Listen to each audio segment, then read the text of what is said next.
దయచేసిన దేవాదేవానికి స్తోత్రాలు చెల్లిస్తున్నాను. ఇప్పుడు వచ్చిన పరిశుద్ధులందరికీ ప్రభునామములు వందనాలు. ప్రార్థన చేసుకుని కొద్దిసేపు దేవుని యొక్క మాటలను ఆలోచించేద్దాం. ప్రార్థన చేసుకుందాం.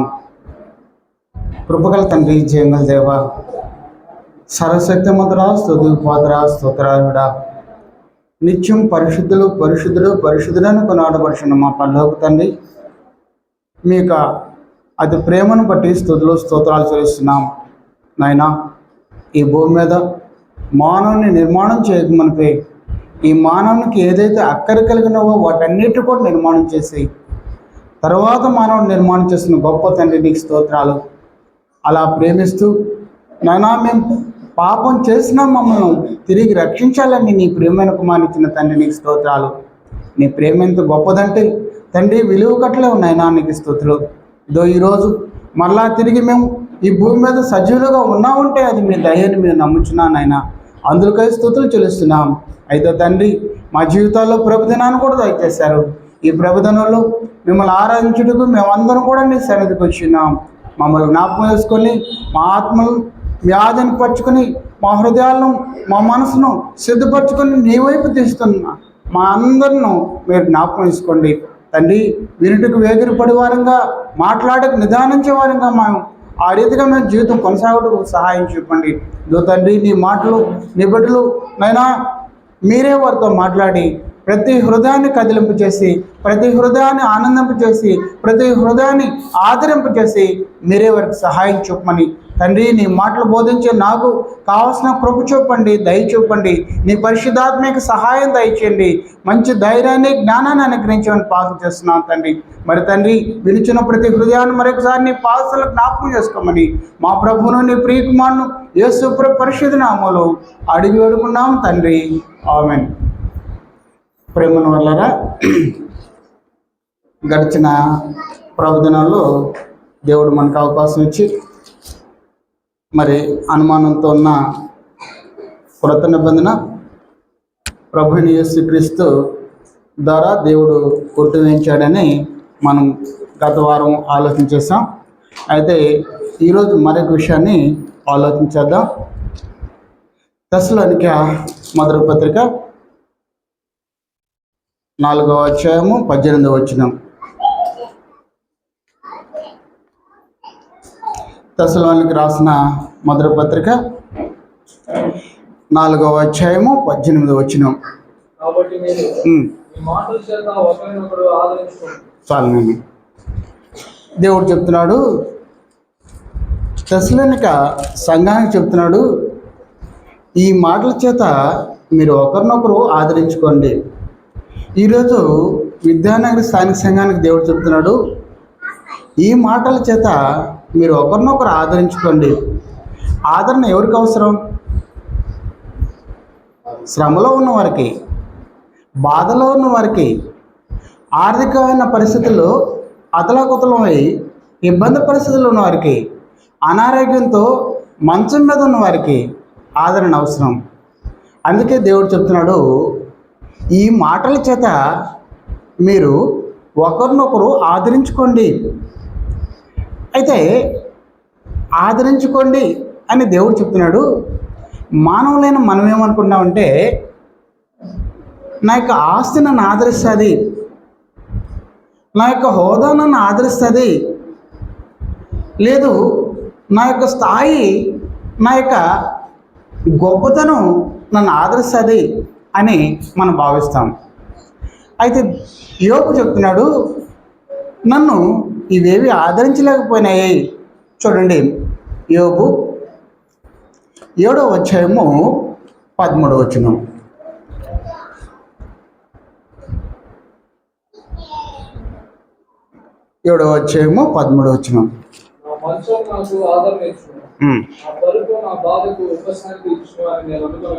చాలండి.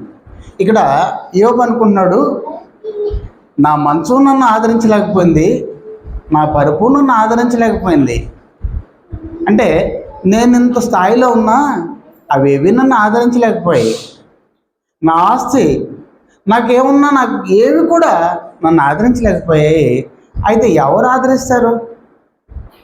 ఆదరణ మీరు ఒకరినొకరు ఆదరించుకోండి. ఈ మాటల చేత మీరు ఒకరినొకరు ఆదరించుకోండి, ఇది సంఘంలో అవసరము అని దేవుడు చెప్తున్నాడు. అయితే ఆదరణ కలిగించేది ఎవరు అంటే దేవుడు. దేవుడు ఎక్కడ చెప్తున్నాడు చూడండి. కొరింథీయులకు రాసిన 2వ పత్రిక 1వ అధ్యాయము 3 4 వచనాలు.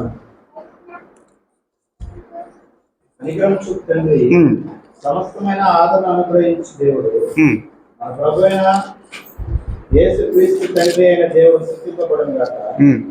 దేవుడు మమ్మల్ని ఏ ఆదరణతో ఆదరిస్తున్నాడో ఆ ఆదరణతో ఎట్టి శ్రమంలో ఉన్నవారైనను ఆదరించుటకు శక్తి గలవారమగినట్టు ఆయన మా శ్రమ అంతటిలో మమ్మల్ని ఆదరిస్తున్నాడు. చాలు.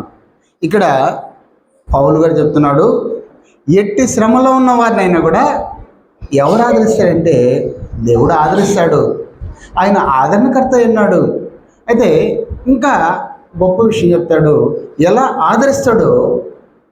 యెషయా 66వ అధ్యాయము 13వ వచనం చూద్దాం.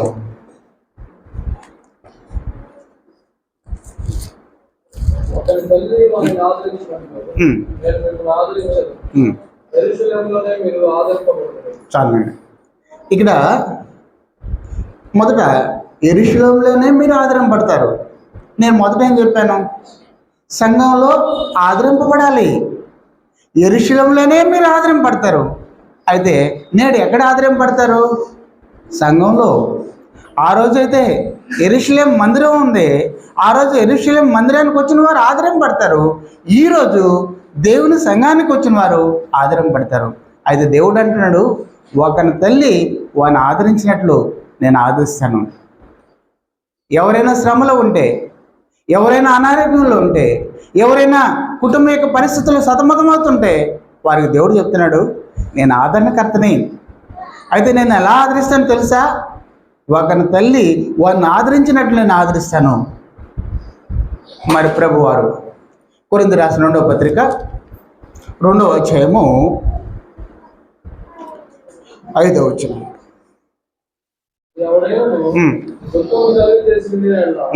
నాకు మాత్రం కాదు, కొంతమంది వీళ్ళందరికీ దుఃఖం కలిగజేస్తున్నాడు. నేను విశేష భారము వారి మీద మోపగొరక.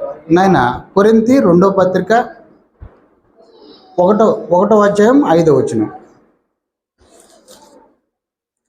క్రీస్తు యొక్క శ్రమలు మనం ఎన్నిలాగా విస్తరించున్నాము, అలాగే క్రీస్తు ద్వారా ఆదరణను మాకు విస్తరించున్నాము. చాలు. మళ్ళా దేవుడు ఆదరిస్తాడు, దేవుడు ఆదరణకర్త ఉన్నాడు. యేసుక్రీస్తు కూడా ఆదరించే దేవుడు, ఆదరించే ప్రభు, మన పరిపాలకుడు, ఈ సంఘానికి శిరస్సు కలిగిన ప్రభు వారు చెప్తున్నాడు, నేనును నిన్ను ఆదరిస్తాను. అపోస్తలుల కార్యము 9వ అధ్యాయము 31వ వచనం. అవునా, యూదయ, గలిలయ, సమరయ దేశములంతటా సంఘము క్షేమాభివృద్ధి నొందుచు సమాధానము కలిగి ఉంది. మరియు ప్రభువునందు భయమును పరిశుద్ధాత్మ ఆదరణను కలిగి నడుచుకుంటూ విస్తరించుచున్నది. సంఘం క్షేమాభివృద్ధి చెందుటకు పరిశుద్ధాత్ముడు అంట ఆదరిస్తాడంట. దేవుడు ఆదరిస్తాడు, ప్రభువైన యేసుక్రీస్తు ఆదరిస్తాడు. మరి దాని కొరకే ఆదరణకర్తని పిలువబడిన పరిశుద్ధాత్ముడు ఆదరించడానికి ఆయన ఎప్పుడు కూడా సంఘంలో ఉన్నాడు, మనతో ఉన్నాడు, మనలో ఉన్నాడు. అయితే ఈ యొక్క ఒకరినొకరును దేవుడు ఆదరిస్తాడు, ప్రభువు ఆదరిస్తాడు, పరిశుద్ధాత్ముడైతే ఆదరణకర్తగా ఉన్నాడు. అయితే ఒకరినొకరు ఆదరించుకోండి అని దేవుడు మనకు చెప్పాడు. ఈయన మాటల చేత మీరు ఒకరినొకరు ఆదరించుకోండి. అయితే మొదటి విషయము ఎలా ఆదరించుకోవాలి. ఇప్పటి వరకు నేను చెప్పింది పరిచయం,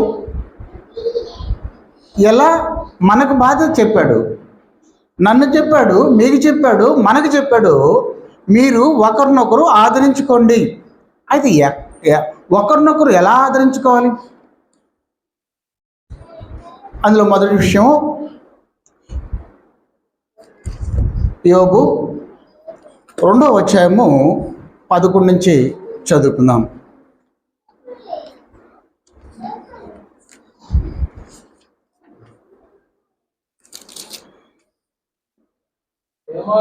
హేమానీయుడైన ఎలీఫజు, కూషీయుడైన బిల్దదు, హయమాతీయుడైన జోఫరు అని యోబు ముగ్గురు స్నేహితులు అతనికి సంభవించిన ఆపదలన్నింటినీ గూర్చి వినినవారే. అతనితో కలిసి దుఃఖించుటకు, అతనిని ఓదార్చుటకు పోవాలని ఆలోచించుకొని తమ తమ స్థలములను విడిచి వచ్చింది. వారు వచ్చి దూరంగా నిలవబడి కన్నులెత్తి చూసినప్పుడు అతని పోల్చలేక తమ వస్త్రములు చూపుకొని ఆకాశము తట్టు తలల మీద ధూళి చల్లుకొని ఎలుగెత్తి ఏడ్చింది. అతని బాధ అత్యధికంగా నుండని గ్రహించి ఎవరినూ అతనితో ఒక్క మాట అయినను పలుకక రేయం పగులు 7 దినములు అతనితో కూడా నేలను కూర్చుంది. చూడండి,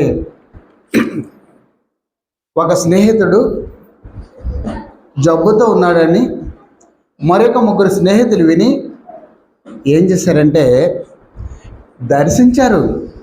మొదటి విషయము, దర్శించడం ద్వారా ఆదరణ పొందుతారు.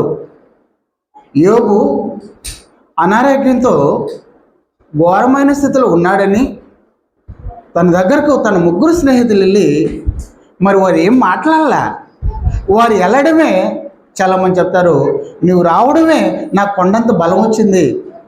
3 స్నేహితులు తన స్థితిని చూసి తను దర్శించి తన స్థితిని చూసి చాలా బాధపడుతున్నారు, ఏడుస్తున్నారు. మరి వారి బట్టలు చింపుకొని మరి ఆయనకి అతి సానుభూతి అంటారా లేదా ఆయన బలపడడానికి వారు ఆయన దగ్గర కూర్చొని 7 రోజులు ఉన్నారంట. ఒక రోగి లేదా శ్రమలో ఉన్నవారు లేదా ఒక కుటుంబంలో ఒక వ్యక్తిని పోగొట్టుకున్న వారి దగ్గరికి నువ్వేం అవసరం లేదు, నువ్వు వాళ్ళ ఇంటికి పోయి వారితో 10 నిమిషాలు కూర్చుంటే వాళ్ళు ఆదరణ పొందుతారు. మీరు ఒకరినొకరు ఆదరించుకోండి అని దేవుడు చెప్పాడు. ఈరోజు మనం ఒకరినొకరు ఆదరించుకోవాలంటే ఎవరైనా శ్రమలో ఉంటే వారి దగ్గరికి వెళ్ళి మనం ఏం చేయాలి, వారు దర్శించాలి. ఆ కుటుంబం దగ్గరికి వెళ్ళి వారితో కొద్దిసేపు మనం కూర్చొని వస్తే వారితో ఏం మాట్లాడలేకపోయినా కూడా వారి దగ్గరికి వెళ్ళి 10 నిమిషాలు కూర్చుంటే వారు ఆదరణ పొందుతారు. మరి మరొక దగ్గర చెప్తాడు, యోహాను సువార్త 11వ అధ్యాయము 19 మనం చదువుకుంటే,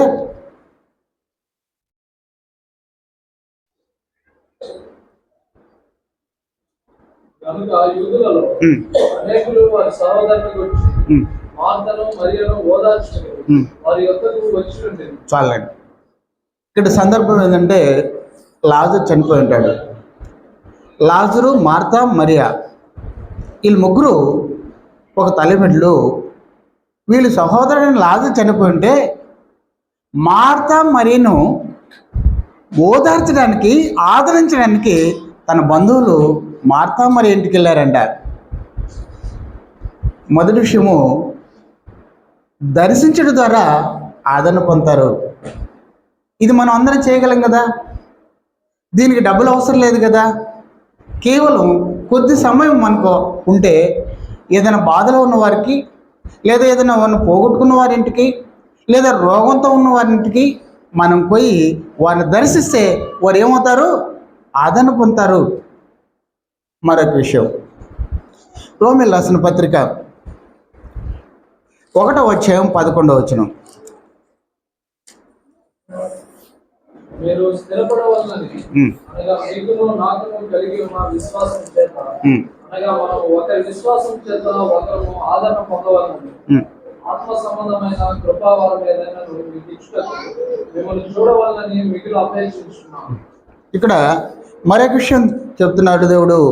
మీరు ఎలా చేయాలంటే మీ విశ్వాసాన్ని ద్వారా నీ విశ్వాసాన్ని కనబర్చావా? ఎస్, నాకు సమస్య వచ్చినప్పుడు నేను గట్టిగా స్థిరంగా నా దేవుడు ఉన్నాడు నాకు సహాయం చేస్తాడని నేను విశ్వాసంతో నమ్మకంతో నేను బ్రతికినప్పుడు, నా విశ్వాసాన్ని చూసినప్పుడు రోగంతో ఉన్న, బాధతో ఉన్న, సమస్యలో ఉన్న, ఆదరణ కొరకు ఎదురు చూస్తున్న వారు ఏమవుతారంటే విశ్వాసంలో బలపడతారు, వారు స్థిరపడతారు. నా విశ్వాసంలో నేను బలహీనుడైతే, నాకు సమస్య వచ్చినప్పుడు నేను బలహీనుడై అవిశ్వాసనైతే నేను వారిని కూడా కృంగదీస్తాను. నేను విశ్వాసంలో బలపడితే నా విశ్వాసాన్ని దాన్ని చూసి వారు ఏం చేస్తారు, వారు స్థిరపడతారు, ఆదరణ పొందుతారు. వాళ్ళకు సమస్యలు వచ్చాయి, వారిని దేవుడు కాపాడాడు, నా సమస్యలు కూడా దేవుడు కాపాడతాడు, నన్ను కూడా దేవుడు ఆదరిస్తాడని దేవుడు అలాంటి మంచి వారి అలాంటి నమ్మకంతో వారు కూడా జీవించగలరు. మరి తెస్సలోనిక మొదటి పత్రిక 3వ అధ్యాయం 7వ వచనంలో కూడా ఏం చెప్తున్నాడో చూద్దాం.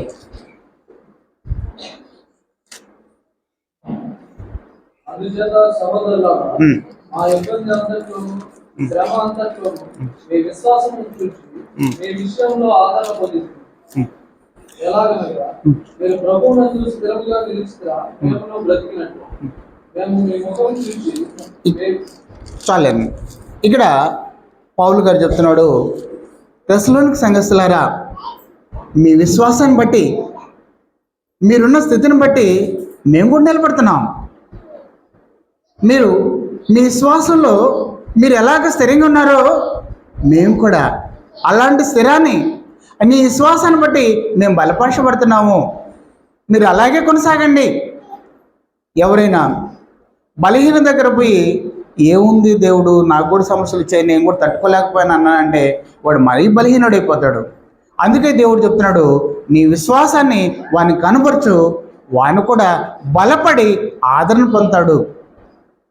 మొదటి విషయము దర్శించడం ద్వారా ఆదరణ పొందుతాడు. రెండో విషయము నీ విశ్వాసం ద్వారా, నా విశ్వాసం స్థిరంగా బలంగా కొనసాగితే మరొక విశ్వాసం ఏమవుతుందంటే బలపడతాడు, ఆదరణ పొందుతాడు. ఆ సమస్య ఆయనకి నాకన్నా గొప్ప సమస్య వచ్చింది, అయినా కూడా దేవుడు ఆయన ఆదరించాడు, నన్ను కూడా ఆదరిస్తాడు. ఇలాంటి విశ్వాసంతో తన ఆదరణ పొందుతాడు. మూడో విషయం, యోబు 16వ అధ్యాయము 15వ వచనం.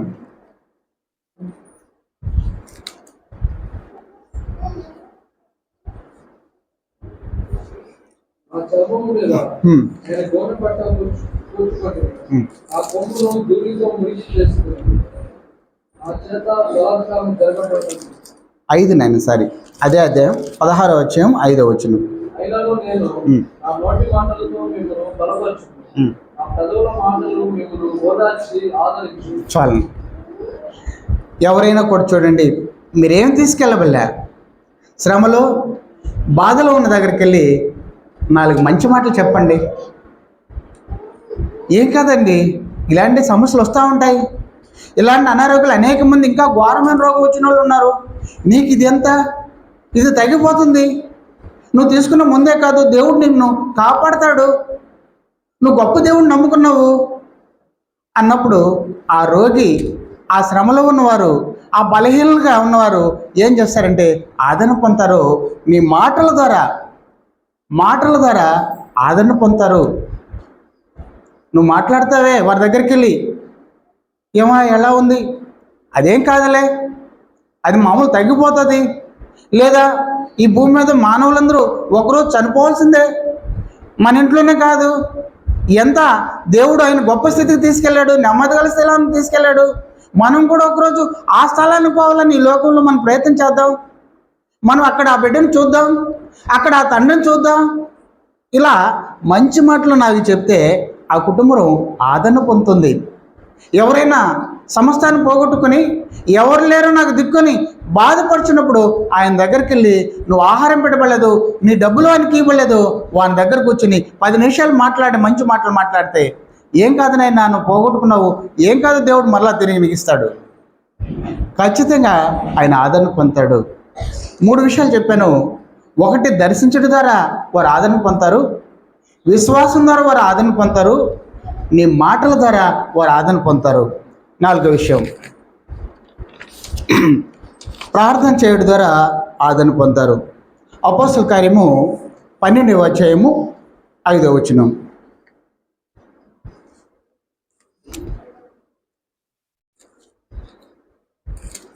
పేతురు చెరసాలలో ఉంచబడను, సంఘమైతే అతని కొరకు అత్యాసక్తితో దేవునికి ప్రార్థన చేయించాడు. చాలు. 12వ వచనం కూడా దాంట్లో 12 ఆలోచించుకొని అతను మార్పు అని పేరు గల యోహాను తల్లి అయిన మరియ ఇంటికి వచ్చాడు. అక్కడ అనేకులు కూడి ప్రార్థన చేశాడు. చాలు. ఇక్కడ పేతురు సరసాల్లో ఉన్నాడు. ఆయన కొరకు సంఘమంతా కూడా ప్రార్థన చేసిందంట. ఆయన విడుదల పొందాడా లేదా? ఆ సరసాలకు బద్దలయ్యా లేవా? ఈరోజు ఎవరైతే శ్రమలో ఉన్నారా, ఎవరైతే దిక్కు లేకుండా ఉన్నారా, ఎవరైతే రోగంతో ఉన్నారా, వారి కొరకు సంఘం ఏం చేయాలి? ప్రార్థన చేయడం ద్వారా వారు ఏమవుతారు? ఆదరణ పొందుతారు, ఆ శ్రమ నుండి విడుదల పొందుతారు. ఇక్కడ పేతుర్ని సరసాలంటే శ్రమలు. ఆ శ్రమల నుండి సంఘం ప్రార్థన చేసినప్పుడు ఆ సరసాల నుంచి బయటకు వచ్చాడు, ఆ శ్రమల నుంచి విడుదల పొందాడు. ఈరోజు శ్రమలో ఉన్న వారి కొరకు, ఎవరైనా బాధలో ఉన్న వారి కొరకు, ఎవరైనా కుటుంబంలో ఒక వ్యక్తిని పోగొట్టుకున్న వారి కొరకు మనందరం ఏం చేయాలంటే ప్రార్థన చేయాలి. 4వ విషయము, ప్రార్థన చేయడం ద్వారా వారు ఆదరింపబడతారు. 5వ విషయం, ఫిలెమోను పత్రిక ఒకే అధ్యాయం ఉంటుంది, 7వ వచనం.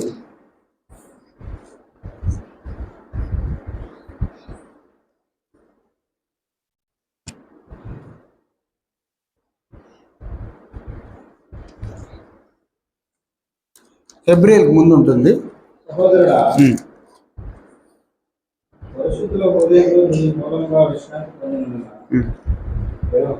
అదే విశ్రాంతి పొందినందున ప్రేమను బట్టి నాకు విశేషమైన ఆనందము ఆదరణే కలిగింది. ఇక్కడ ఫిలెమోను అనే గొప్ప వ్యక్తి ఉన్నాడు, ధనవంతుడు. అలాంటి ఫిలెమోను గురించి పౌలు చెప్తున్నాడు, ఫిలెమోను గారు, మీరు సహోదరులకు చేస్తున్న సహాయాన్ని బట్టి నా హృదయం సంతోషిస్తున్నది. నిన్ను చూసినప్పుడు నాకు ఆనందిస్తుంది. నీ ప్రేమ చాలా గొప్పదని ఫిలెమోను పొగుడుతూ చెప్తున్నాడు. అంటే సహాయం చేయడం ద్వారా మరో కుటుంబం ఆదరణ పొందుతుంది. ఫిలెమోను ఇక్కడ తన ఇంట్లో ఉన్న సంఘాన్ని, సంఘంలో ఉన్న సహోదరులను, పరిశుద్ధులను ఆదరించాడంట. ఎలా ఆదరించాడంటే వారి అవసరతల్లో సహాయపడ్డాడు. ఎవరైతే ఇబ్బందికర పరిస్థితుల్లో ఉన్నారో, మరి ఆర్థికమైన సమస్యలో ఉన్నారో, మనకు శాతనైన సహాయము, మన శక్తి కొలది మనం వారికి ఏం చేయాలి? సహాయం చేయడం ద్వారా వారు ఏమవుతారు? ఆదరణ పొందుతారు. 5 విషయాలు చెప్పాను. ఎలా ఆదరించుకోవాలనే విషయాల్లో, మీరు ఒకరినొకరు ఎలా ఆదరించుకోవాలనే విషయాల్లో ఒక 5 విషయాలు చెప్పాను. దర్శించడం ద్వారా మీరు ఆదరింపబడతారు, విశ్వాసం ద్వారా మీరు ఆదరింపబడతారు, మాటల ద్వారా వారు ఆదరింపబడతారు, మరి నువ్వు ప్రార్థన చేయడం ద్వారా, సంఘం ప్రార్థన చేయడం ద్వారా వారు ఆదరింపబడతారు, వారికి సహాయం చేయడం ద్వారా వారు ఆదరింపబడతారు. అయితే ఆదరించడం వలన ఉపయోగం ఏముంది? ఇలా 2వ విషయము, ఆదరింపబడడం వల్ల ఉపయోగం ఏముంది? మీరు ఒకరినొకరు ఆదరించుకోవడం వల్ల ఉపయోగం ఏముంది? ప్రతిదానికి ఉపయోగం ఉండాలి కదా. అయితే దేవుడు చెప్తున్నాడు, మీరు ఆదరించుకోవడం ద్వారా ఏమి ఉపయోగము? మొదటి విషయం, కీర్తనలు 94వ అధ్యాయము 19వ వచనం.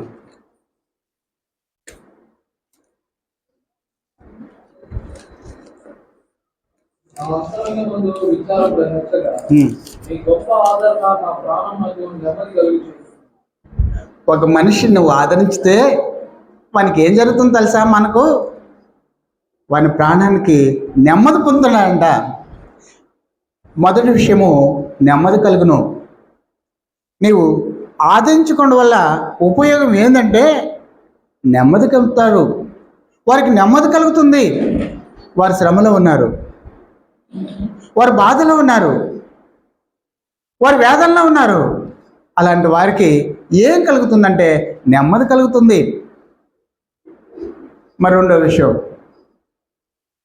కొరింథీయులకు రాసిన 2వ పత్రిక 1వ అధ్యాయము 6వ వచనం. మేము శ్రమ పొందినను మీ ఆదరణ కొరకును రక్షణ కొరకును పొందుదుము.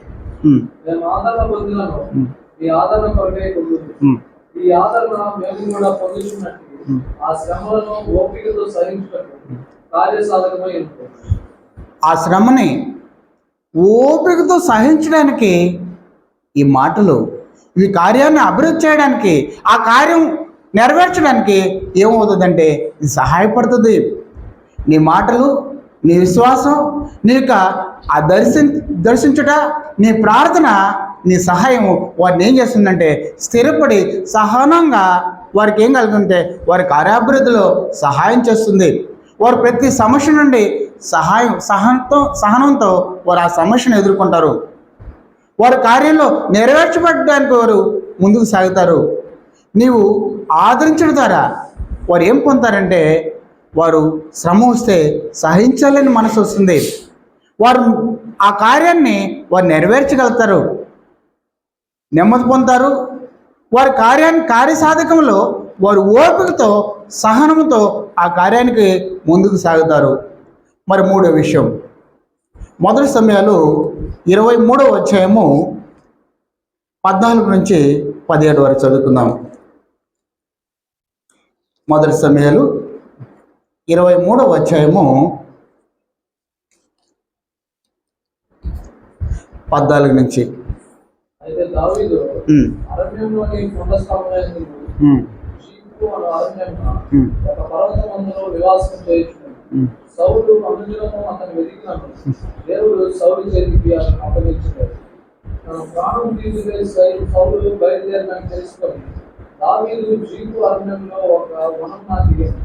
అప్పుడు సౌలు కుమారుడైన యోనాతాను లేచి వనంలో ఉన్న దావీదు వద్దకు వచ్చి, ఆ తండ్రి అయిన సౌలు నిన్ను పట్టుకుని జాను, నీవు భయపడవు, నీవు ఇశ్రాయేలీయులకు రాజువగు, నేను నీకు సహకారం. ఇది నా తండ్రి అయిన సౌలు నాకు తెలుసుకున్నదని అతనితో చెప్పి దేవుని బట్టి అతన్ని బలపరచు. చాలు. ఏం చేశాడంటే దావీదు ఎక్కడున్నాడు? సౌలు తరవుతున్నాడు. ఎక్కడ దొరుకుతాడా? దావీదుని చంపేద్దాం అనుకున్నాడు. ఆయన అరణ్యంలో జూప్ అనే ప్రాంతంలో మరి దిక్కుముక్కు లేక మరి ఏ ప్రాంతాన్ని నుంచి సౌలు వస్తాడో, ఏ ప్రాంతాన్ని నుంచి సౌలు యొక్క సైన్యం వస్తుందో అలాంటి పరిస్థితుల్లో మరి ఒక శ్రమలో వేదన పడుతూ తను ఉన్నప్పుడు సౌలు కుమారుడైన యోనాతాను, దావీదు స్నేహితుడైన యోనాతాను దావీదు దగ్గరికి వచ్చి, ఏం పర్వాలేదు, నువ్వు ఒకరోజు రాజు కాబోతున్నావు, నువ్వు భయపడద్దు. ఈ మాటలు చెప్పినప్పుడు ఆయన ఏమయ్యాడు? బలపరచబడ్డాడు. ఆదరణ ఆ పొందడం ద్వారా ఏమయ్యాడు? శ్రమలో బలపరచబడ్డాడు. మూడో విషయం, శ్రమలో బలపరచబడ్డాడు ఆయన. దావీదు ఒక అరణ్య ప్రాంతంలో సౌలు యొక్క భయానికి సౌలు వెంటాడుతుంటే తను యాడు చంపేస్తాడనే స్థితిలో ఉంటే యోనాతాను ఏమీ తీసుకొచ్చేవలా, ఏం కాదు, దేవుడు నీకు తోడుగా ఉన్నాడు, నా తండ్రిని నేను చంపలేడు, నువ్వు ఒకరోజు రాజు అవుతావు, అయితే నువ్వేం భయపడద్దు అని ఆ మాటలు చెప్పాడు. ఆ మాటల ద్వారా దావీదు ఏమయ్యాడంటే ఆ శ్రమలో బలాన్ని పొందుకున్నాడు, ఆదరణ పొందాడు. మరి నాలుగో విషయం, తెస్సలోనికీ మొదటి పత్రిక 5వ అధ్యాయము 11వ వచనం.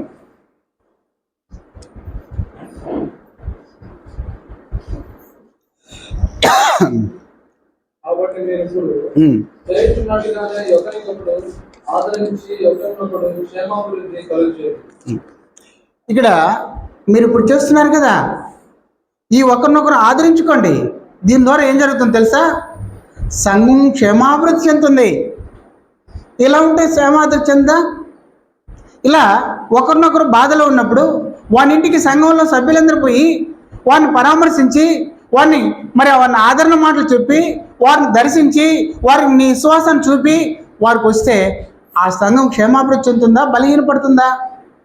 క్షేమాభివృద్ధి చెందుతుంది. వాస్తవంగా ఈరోజు మన స్థానిక సంఘం ఎందుకు చాలామంది వెనకడు వేస్తున్నారంటే నేను ఆలోచన చేసిన కారణం ఏంటంటే, ఎక్కడైనా ఒక ప్రోగ్రాం జరిగితే సంఘం అంతా వెళ్తారు డినామినేషన్లో. ఆ యొక్క విశ్వాసాన్ని చూసి, వారి యొక్క భక్తిని చూసి లోకమంతా ఒక సంఘ సభ్యునికి ఇంత ప్రాధాన్యత ఉందా? ఒక బలహీనుడు మా మధ్యలో చనిపోతే ఇంతమంది వచ్చి ఆయన ఘనంగా ఆ యొక్క బరియల్ కార్యక్రమం జరిపిస్తున్నారే అని మరొకడు నీ యొక్క స్థితిని చూసి, ఆ యొక్క స్థానిక సంఘం యొక్క ఆదరణ చూసి వారు ఏం చేస్తారంటే పక్కవారు కూడా వచ్చేదానికి ఇష్టపడతారు. మన దగ్గర ఎవరైనా ఇబ్బంది అయితే సువార్థకుడు, బోధకుడు, లేదు కొంతమంది వచ్చి చూసేసి వెళ్తారు. అయితే ఇతర డినామినేషన్లు అలా కాదు. అందుకు వారు వాస్తవం ఉందా, అసత్యం ఉందా, లేదా వారు దేవునికి అనుకూలంగా ఆ స్థానిక సంఘం ఉందా అనేది కాదు. కానీ మరి స్థానిక సంఘం దేవుని చేత, ప్రభు యొక్క రక్తం చేత కట్టబడిన ఈ సంఘంలో మనం కూడా ఇలాంటి ఆదరణ కలిగి ఉండాలి. ఒకను ఒంటరిగా వారిని మనం ఆదరించకపోతే సంఘం క్షేమాభివృద్ధి చెందదు. మనందరం కూడా ఒక శరీరంలో అవయవాలు ఎలాగున్నాయో, ఒక శరీరంలో అవయవాలు, అనేకమైన అవయవాలు కలిసి ఈ శరీరంలో ఒక అవయవానికి దెబ్బ తగిలితే ఈ అవయవాలన్నీ కూడా బాధపడతాయి. ఒక్క శరీరంలో ఒక గొప్ప ఘనకార్యం జరిగితే ఈ శరీరాలు అన్నీ కూడా సంతోషపడతాయి. అదే దేవుడు చెప్పాడు, శరీరం అనే సంఘంలో మనందరం కూడా అవయవాలు ఉన్నాయి. ఈ శరీరం అభివృద్ధి చెందాలంటే, ఈ శరీరం క్షేమాభివృద్ధి చెందాలంటే ఒకరినొకరు ఆదరించుకోవాలి. ఈ తెసలోనికలను మీరు ఇలాగనే ఆదరించుకోండి. అప్పుడు ఏం జరుగుతుందంటే సంఘం క్షేమాభివృద్ధి చెందుతుంది. 7 శరీరాలు ఎలాగైతే ఒక శరీరంలో ఏదైనా అవయవం దెబ్బ తగిలినా, బలహీనమైన ఆ శరీరంలో మిగిలిన్ని ఆ యొక్క అవయవం కొరకు ఎంతగా ప్రయాసపడతాయో, ఎంతగా మరి ఆశపడతాయో, ఆ రీతిగానే నేడు స్థానిక సంఘంలో మనందరం కూడా సభ్యులు ఉన్నామో, ఆ సభ్యులు మన బాధ్యత ఏంటంటే ఆ సంఘం క్షేమాభివృద్ధి కొరకు ఆ శరీరంలోని అవయవాలు ఎలాగ పనిచేస్తున్నాయో మనం కూడా అలా పనిచేయాలి. అప్పుడే క్షేమాభివృద్ధి చెందుతుంది. సంఘానికి దేవుడు చెప్తున్నాడు, మీరు ఒకరినొకరు ఆదరించుకోండి, తద్వారా ఏమవుతుంది? సంఘం క్షేమాభివృద్ధి చెందుతుంది. 5వ విషయం, మత్తయి సువార్త 5వ అధ్యాయం 13వ వచనం.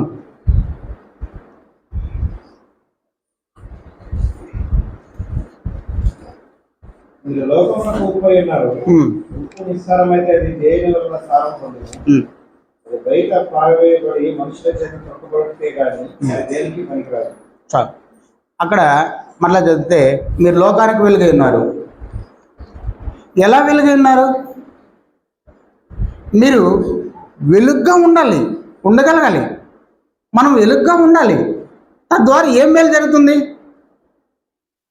అని అంటే, మన యొక్క సత్క్రియలు బట్టి దర్శించడం సత్క్రియ కాదండి. ఒకరిని బాధలో ఉంటే వాడిని పరామర్శించడం సత్క్రియ కాదా?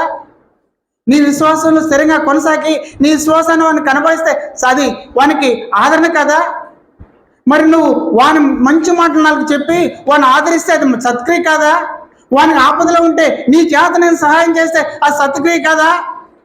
వాని కొరకు నువ్వు ప్రార్థన చేస్తే అది సత్క్రియ కాదా? అప్పుడే నీవు లోకానికి వెలుగై అవుతావు.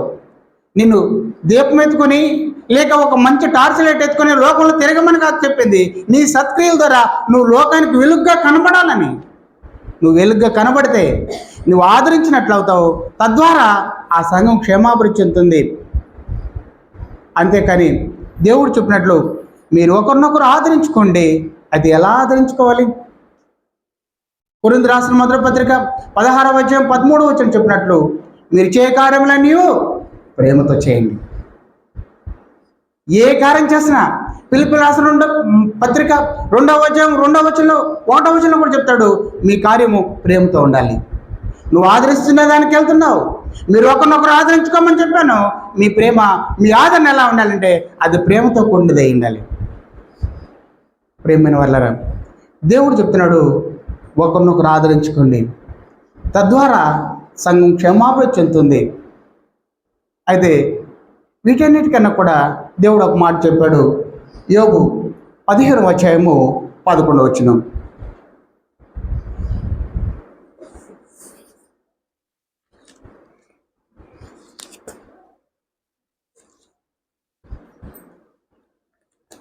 పదిహేనవ అధ్యాయము 11వ వచనం.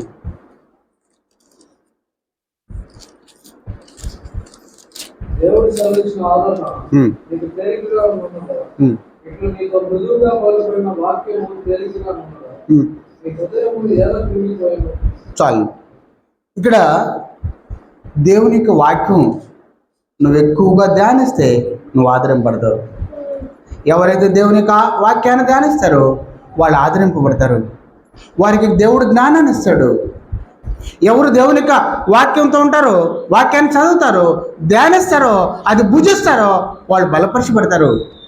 వారు ఆత్మీయంగానూ భౌతికంగానూ అభివృద్ధి చెందుతారు. మరి అబ్రహాం లింకన్ గారు ఈరోజు అమెరికా ప్రెసిడెంట్ అని అనేకమైన చరిత్ర పుస్తకాలు ఉన్నాయి. ఆయన అనుదినం దేవుని యొక్క వాక్యాన్ని ధ్యానించేవాడంట. ద గ్రేట్ అబ్రహాం లింకన్ అంత గొప్ప రాజు అయ్యాడు, ఆ దేశానికి అధిపతి అయ్యాడంటే అనుదినం సమస్యలు వచ్చినప్పుడల్లా, శ్రమ వచ్చినప్పుడల్లా, కృంగిపోయినప్పుడు, సమస్య ప్రతి కృంగిపోయినప్పుడల్లా ఎక్కువగా వాక్యాన్ని చదివేవాడంట. తద్వారా ఆయనలో మరి ఈ లోకంలో గొప్ప ఒక దేశానికి అధ్యక్షుడయ్యాడు. మరి మనందరూ కూడా మన ఇంట్లో సమస్య రాదా? వస్తుంది. మన ఇంట్లో బాధలు రావా? వస్తాయి. నా ఇంట్లో మనిషి చనిపోరా? చనిపోతారు.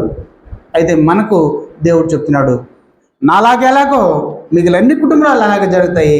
మనందరం ఏం చేయాలంటే ఒకరినొకరిని ఆదరించుకోవాలి. ఎవరైతే బలహీనలుగా ఉన్నారో, ఎవరైతే అనారోగ్యంతో ఉన్నారో, ఎవరైతే శ్రమలో ఉన్నారో, ఎవరైతే కుటుంబ వ్యక్తులు పోగొట్టుకున్నారో వారిని ఏం చేయాలంటే మనం ఆదరించాలి. ఎలా ఆదరించాలంటే నువ్వు దర్శించడం ద్వారా ఆదరించబడతాడు. నీ విశ్వాసాన్ని బట్టి వారు ఆదరింపడాలి. నీ యొక్క మాటలు బట్టి వాళ్ళు ఆదరింపడాలి.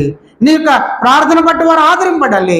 నీవు సహాయాన్ని బట్టి వారు ఆదరింపడాలి. తద్వారా నీకేం జరుగుతుందంటే, మీరందరికీ ఏం జరుగుతుందంటే వారు నెమ్మది పొందుతారు. వారు వారి యొక్క కార్యసాధకంలో వారి శ్రమలో మరి సహనాన్ని ఎత్తుకుని ఓపికతో ఆ కార్యక్రమం నెరవేరుస్తారు. మరి శ్రమలో బలపరచబడతారు. మరి వారు లోకానికి వెలుగై ఉంటారు. ఇలాంటి స్థితి మనకు కావాలంటే తద్వారా సంఘం క్షేమాభివృద్ధి చెందింది. దేవుని యొక్క ఉద్దేశం ఏంటంటే సంఘం క్షేమాభివృద్ధి చెందడం. ఆ క్షేమాభివృద్ధి చెందడం అంటే దేవుడు చెప్తున్నాడు, మీరు ఒకరినొకరు ఆదరించుకోండి. ఈ ఆదరణ ద్వారా నా క్షేమం, నా సంఘం, నేను విలువ పెట్టి కొనబడిన సంఘం, ప్రభువు ద్వారా ఏర్పాటు చేయబడిన సంఘం, ఇది క్షేమాభివృద్ధి చెందాలని దేవుడికి ఇష్టమైనది కనుక ఆ సంఘం అభివృద్ధి చెందాలంటే, ఆ సంఘం విస్తరించాలంటే మనం చూపించే ఆదరణ బట్టి ఆ సంఘం విస్తరణ కలుగుతుంది. మరి ఈ కొద్ది మాటలు ఈరోజు దేవుడు మరొకసారి నాకు అద్భుత రీతిగా ఈ నెలలో 3 వారాలు నాకు వాస్తవం ఇచ్చాడు. దాన్ని బట్టి దేవునికి స్తోత్రాలు.